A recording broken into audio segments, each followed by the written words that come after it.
Salut à tous, comment allez-vous? On se retrouve pour une nouvelle vidéo. Cette fois-ci, le deuxième épisode du débutant de pêche. Pour le premier épisode, nous avions appris quels poissons il y avait dans nos rivières. Maintenant, il faut savoir où et comment les pêcher. Et cet épisode est fait pour vous.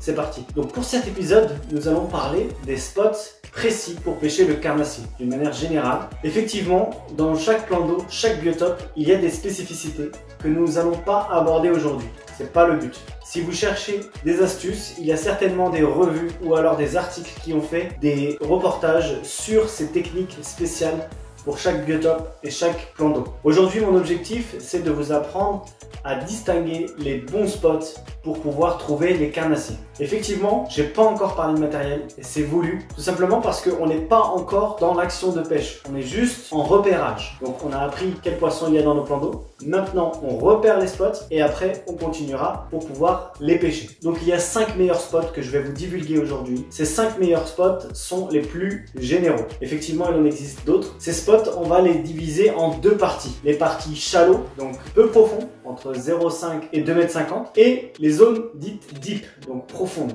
J'utilise des termes anglo-saxons exprès pour pouvoir vous familiariser avec le nom des produits que vous allez acheter, que vous allez devoir acheter, parce qu'effectivement, ils sont souvent indiqués en anglais. Bien évidemment, pour chaque profondeur, que ce soit shallow ou deep, vous pouvez trouver les mêmes spots. Je m'explique. Par exemple, on va parler des arbres émergés. Vous pouvez trouver des arbres émergés dans 2,50 m, voire moins, ou alors dans un peu plus, d'accord? Donc, c'est-à-dire que vous allez pouvoir alterner les différents.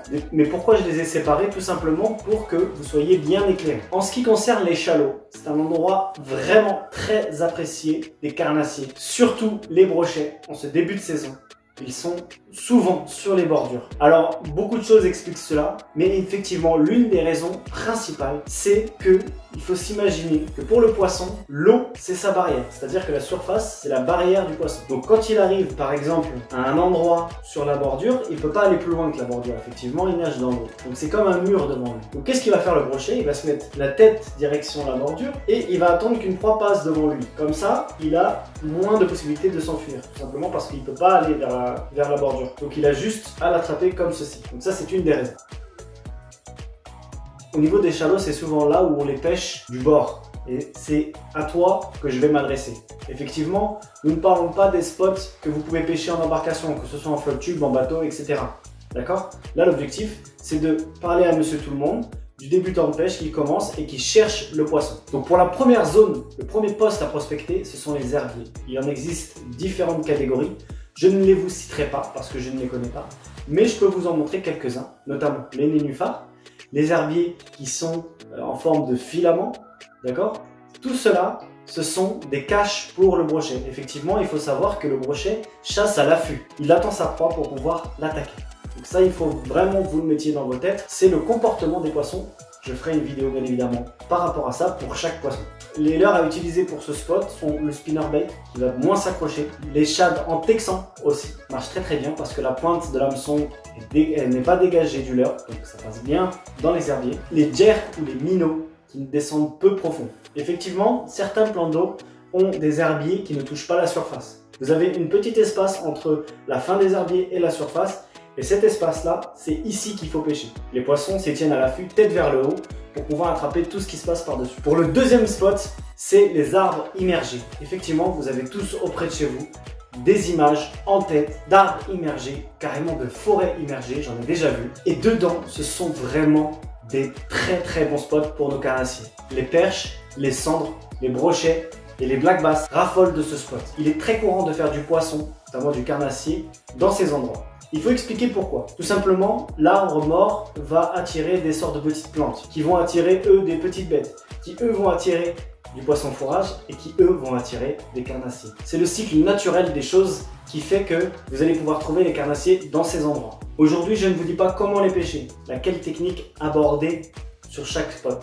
Je le ferai bien évidemment dans une vidéo ultérieure. Là, pour l'instant, on observe, toujours dans l'observation. Pour ces arbres émergés, les leurres que je vous préconise, ce sont les jigs, les spinners, les shads en texan et les crankbait qui sont aussi faits pour pêcher dans les arbres immergés. Et pour le troisième poste, on va plutôt s'adresser aux rivières et fleuves quand il y a du courant.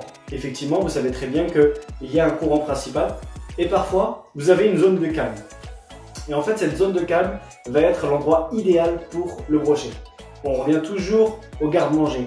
Moi, par exemple, je vous dis, c'est le ramadan, je suis toujours proche du frigo. Qu'est-ce qu'il fait le brochet, lui? Lui, il fait pas le ramadan. Lui, il mange tout le temps. Alors, il faut qu'il soit toujours proche de son garde-manger. Que ce soit le brochet, la perche, le sandre, etc. Ils vont toujours être proches. Donc, ces poissons-là, ils vont se déplacer et ils vont rester à côté de leur garde-manger.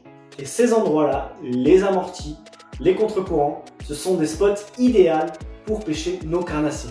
Effectivement, pour ceux qui pêchent en crue par exemple, vous savez très bien que la force est telle du courant que les poissons ne peuvent pas tenir dedans. Du coup, qu'est-ce qu'ils font?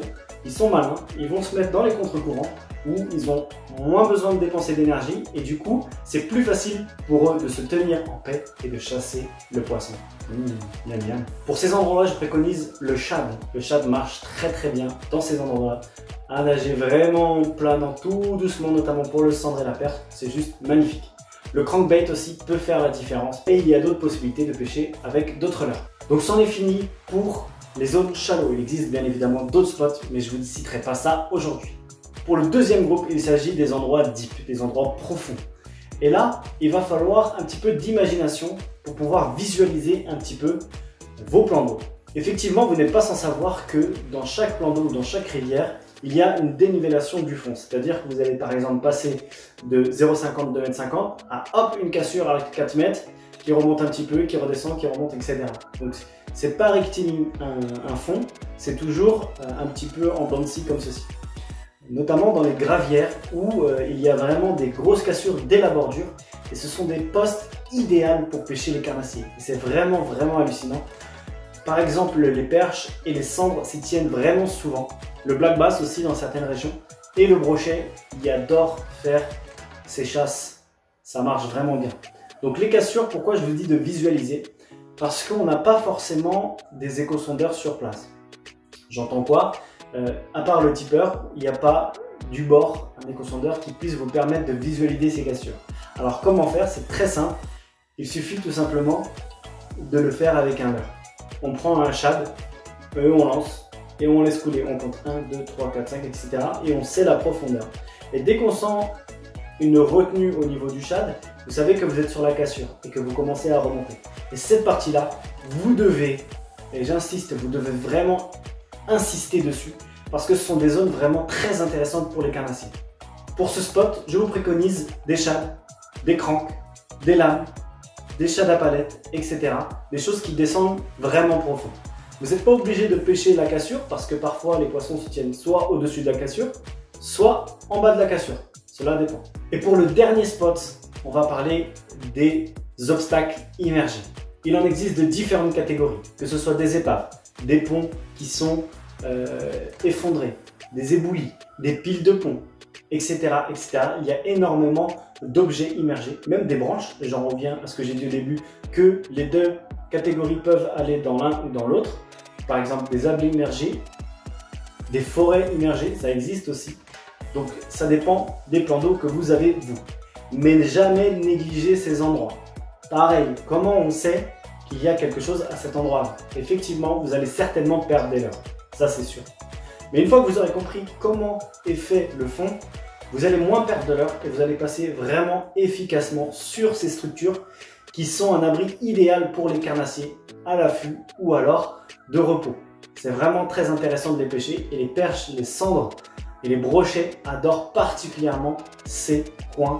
Et vous allez vraiment être très agréablement surpris sur ces spots qui sont vraiment très intéressants. Donc pour les structures immergées, je vous conseille soit des shads, soit des cranks qui descendent vraiment profond, soit des shads à palette, ça marche vraiment très bien aussi. Il existe d'autres leurres, ça c'est à vous de voir, mais je vous donne les leurres principaux. Voilà, c'en est tout. Dites-moi aussi dans les commentaires si vous avez des spots précis chez vous. N'hésitez pas à partager entre vous dans les commentaires, c'est fait pour ça. Pour le prochain épisode, on essaiera de déterminer le comportement de chaque espèce, comment il chasse, comment il se repose, sa période de reproduction, etc. On va essayer de faire ça. C'est un travail fastidieux, ça va pas être facile, mais je vais essayer de vous faire ça pour la semaine prochaine. En tout cas, j'espère que vous avez apprécié cette petite vidéo. N'hésitez pas à partager pour les plus débutants d'entre vous. Vous inquiétez pas, vous allez y arriver. Petit à petit, vous allez prendre du poisson. L'objectif, c'est à la fin de l'année de connaître comment pêcher. Merci à vous d'avoir regardé, on se retrouve très bientôt. Bye bye.